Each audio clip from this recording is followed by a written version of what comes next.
আপনার এবিপি আনন্দ রাহুল গান্ধীকে নিয়ে বেশি ইন্টারেস্ট, আমার কোনো ইন্টারেস্ট। গত 4 দিন ধরেই একই প্রশ্ন করে যাচ্ছেন, রাহুল গান্ধী। কে? হরিদাস পাল, একটা গান্ডু, বলছে স্টোভের উপর কয়লা দিয়ে সকালবেলা চা গরম তৈরি হয়।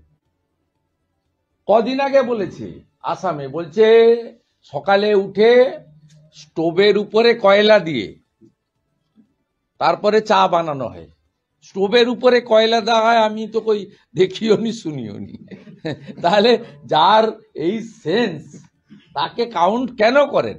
পশ্চিমবাংলায় তো অপ্রাসঙ্গিক পার্টি কোথাও আছে?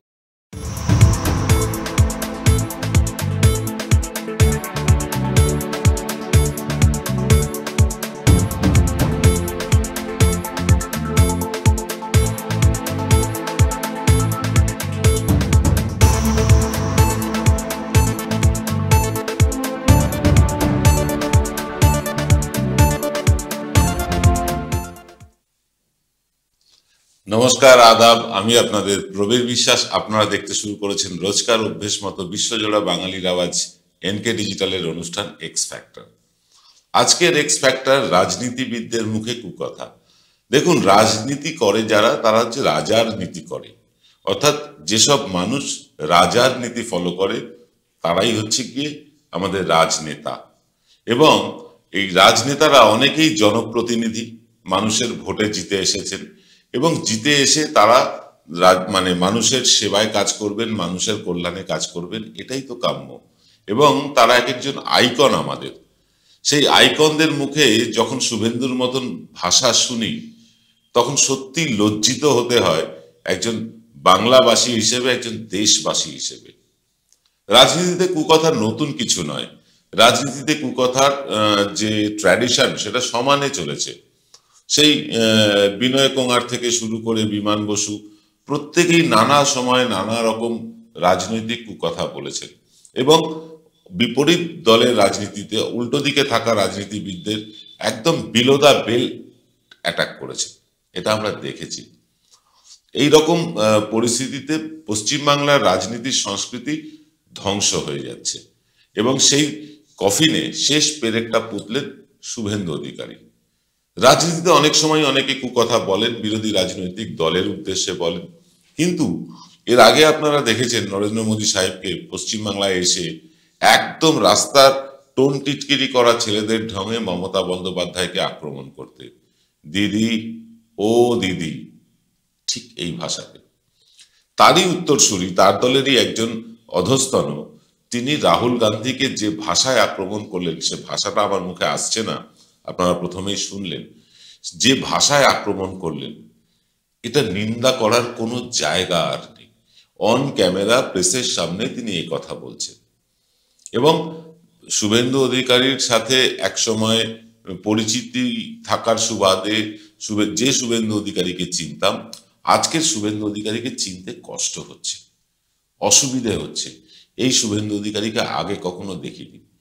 যে শুভেন্দু অধিকারী এই ধরনের ভাষা ব্যবহার করেন, যে শুভেন্দু অধিকারী প্রমাণ না হওয়া সত্ত্বেও পিসি ভাইপোকে চোর বলে দাগিয়ে দিতে পারেন, যে শুভেন্দু অধিকারী সারা দিন কোর্টের দরজায় পড়ে থাকেন আর মিডিয়ার ক্যামেরার সামনে পড়ে থাকেন, সেই শুভেন্দু অধিকারী সম্বন্ধে আলোচনা করতে হচ্ছে। আমরা চাই না শুভেন্দু সম্বন্ধে কোনো কথা বলতে, কারণ রাজনীতিতে, পশ্চিমবাংলার রাজনীতিতে তিনি প্রায় গুরুত্বহীন হয়ে পড়েছেন। শুধু একমাত্র বিধানসভার বিরোধী দলনেতার পদটা আছে বলে মাঝে মাঝে তাকে নিয়ে আলোচনা করতে হয়, তার কথাবার্তা, আচার আচরণ, এসব নিয়ে কথা বলতে হয়। কিন্তু তিনি যদি সাধারণ একজন বিধায়ক থাকতেন, আজকে তাকে নিয়ে আলোচনা করার কোনো প্রশ্নই ছিল না। আজকে শুভেন্দু অধিকারী মিডিয়া অ্যাটেনশন পেতে যা খুশি বলে যাচ্ছেন, যেমন খুশি অঙ্গভঙ্গি করছেন, মুসলিমদের তো যাতা করে বিষোদাগার করছেন। এখন আবার নতুন জিগির শুরু হয়েছে। শান্তনু ঠাকুর বললেন রবিবার দিন যে 7 দিনের মধ্যে সিএএ চালু করবেন। নির্বাচন এসে গিয়েছে, এখন আবার মতুয়াদের কথা মনে পড়েছে। মতুয়াদের ভোট পেতে আবার বলছেন 7 দিনের মধ্যে সিএএ চালু করবেন। 7 দিনের মধ্যে যদি চালু করবেন, তাহলে এতদিন করেন। একটা সিএএ আইন পাস হয়েছে, তার রুল ফ্রেম হয়, কোনো পরিকাঠামো নেই। 7 দিনের মধ্যে সিএএ চালু করবেন শান্তনু বাবুরা বলছেন, এটা কি করে সম্ভব? এ নিয়ে আমরা একটা আগামীকাল অনুষ্ঠান করব আপনাদের জন্য। কিন্তু তার আগে বলি যে শুভেন্দুর এই ভাষা আপনি বাঙালি হিসেবে আপনাকে ব্যথিত করে না, আপনাকে অপমানিত করে না? আজকে দেখুন নীতিশ কুমারের আচরণের জন্য সমস্ত বিহারবাসী লজ্জিত। তার এই গিরগিটির মতন রং বদলানো, আজ এই দলের সমর্থন নিয়ে মুখ্যমন্ত্রী, পরের দিন আবার অন্য দলের সমর্থন নিয়ে মুখ্যমন্ত্রী। অর্থাৎ বিরোধী দল বদলে যায় কিন্তু তিনি মুখ্যমন্ত্রী থেকে যান। এর জন্য যেমন সমস্ত বিহারবাসী লজ্জিত, শুভেন্দুর জন্য আমরা বাংলাবাসীরাও লজ্জিত। সমস্ত ভারতবর্ষের মানুষ এবং পৃথিবীতে ছড়িয়ে ছিটিয়ে থাকা অজস্র মানুষের কাছে আমরা করজোড়ে ক্ষমা চাইছি শুভেন্দুর এই বক্তব্যের জন্য। কারণ শুভেন্দুর বক্তব্য মানে বাংলার বক্তব্য, বাংলার বিরোধী দলের বক্তব্য, এবং গণতন্ত্রের বিরোধী দলের ভূমিকা সবচেয়ে সবার আগে রাখা হয়। তাই একজন বিরোধী দলনেতার মুখে এই ধরনের ভাষা আমাদের লজ্জিত করছে, কুণ্ঠিত করছে, অপমানিত করছে। আমরা কিন্তু অন্যান্য রাজ্যের যে ভাষার কালচার সংস্কৃতি সেখানের সাথে আমাদের কোনো তফাৎ থাকছে না। এই বাংলা ভাষার জন্য হাজার হাজার মানুষ কিন্তু লড়াই করেছিলেন, শহীদ হয়েছিলেন, ওপার বাংলাতেও আমাদের শিলচরেও। এই বাংলা ভাষার মর্যাদা রাখার জন্য অজস্র মানুষ অত্যাচারিত হয়েছিলেন। আজ এই বাংলা ভাষার করুণ অবস্থা দেখে কষ্ট হয় না আপনার? ফিরছি ছোট্ট একটা 20 সেকেন্ডের বিরতির পর। সেরাই যখন হাতের কাছে অন্যটা কেনই বা কিনি, আজ বাঙালির ঘরে ঘরে একটাই নাম সুন্দরিনী। সুন্দরিনী সুন্দরিনী সুন্দরিনী সুন্দরিনী। ফিরে এলাম বিরতির পর। আপনাদের সাথে যে নিয়ে আলোচনা করছিলাম, দেখুন প্রত্যেকদিন কোনো না কোনো রাজনৈতিক বিষয় নিয়ে আলোচনা করি। আজকের বিষয়টা রাজনৈতিক নয়, আজকের বিষয়টা বাঙালির গৌরবের পক্ষে কতটা ক্ষতিকর হলো।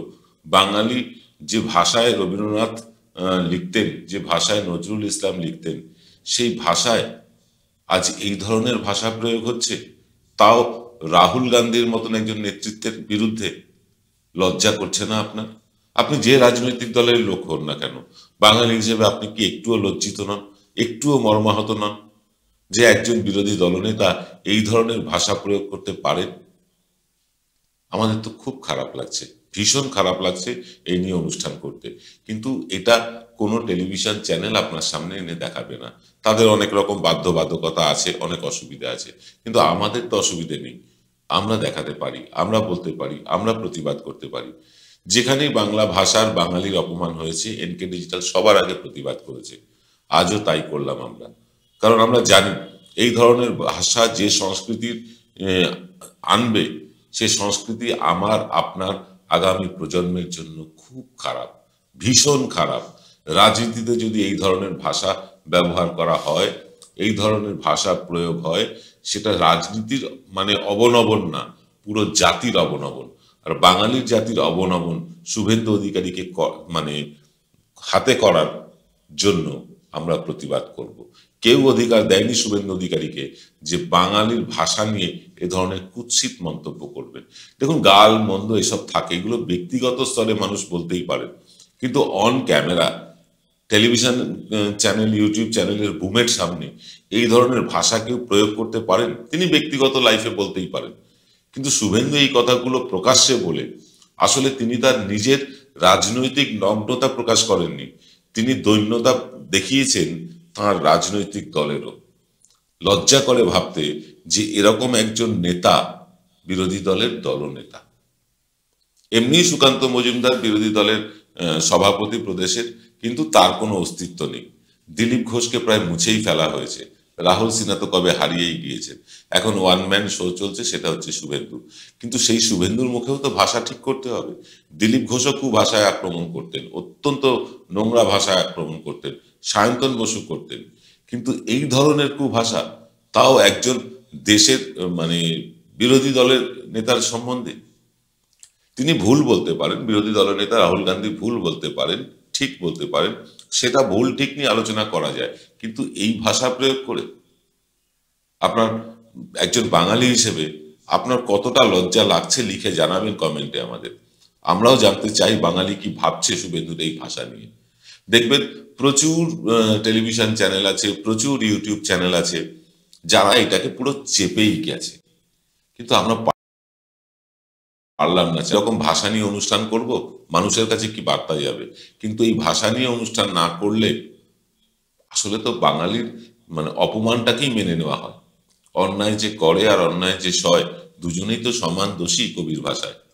তাই আমরা সেই দোষে দুষ্ট হতে চাইনি, আমরা প্রতিবাদ জানালাম। আগামীকাল সকালবেলা 8টায় আপনাদের সাথে দেখা হবে। শান্তনু ঠাকুরের সেই বিখ্যাত বক্তব্য, 7 দিনের মধ্যে সিএএ লাগু হবে সারা দেশে, সেটা নিয়ে একটা পুঙ্খানুপুঙ্খ পর্যালোচনায় আসব। এবং আমাদের কয়েকদিন ধরে এনকে বাংলার সম্প্রচার একটু বন্ধ আছে, সম্ভবত আমরা আগামীকাল থেকে সেটা শুরু করতে পারবো। আমরা বিভিন্ন রকম অর্থনৈতিক সমস্যায় জর্জরিত হয়ে আছি, নিয়মিত অনুষ্ঠান আনা যাচ্ছে না এনকে বাংলায়। আপনারা যদি আমাদের পাশে থাকতে চান, আমাদের আর্থিক সাহায্য পাঠাতে চান, আপনারা আমাদেরকে ফোন করুন 9830075869 এই নম্বরে।